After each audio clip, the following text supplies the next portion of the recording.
Kung ang isang flashlight ay nag-umpisa ng humina ang liwanag at unti-unting dumidilim, hindi ninyo kailangang ipagsantabi, kailangan itong palitan ng battery, katulad ng tao.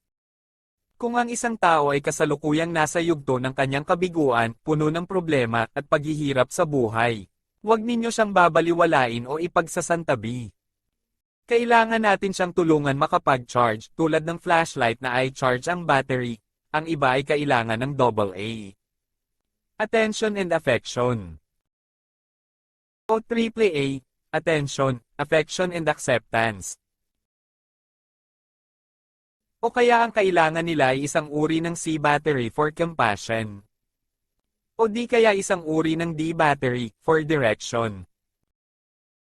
At kung sakaling di maging sapat upang maging maliwanag ang kanilang kinabukasan, simpleng maupo ka sa tabi niya at ibahagi mo ang liwanag na meron ka, upang gabayan siya sa landas ng liwanag na kayo ay magkasama.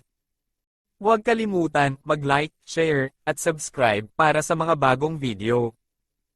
Tamoge Vlog.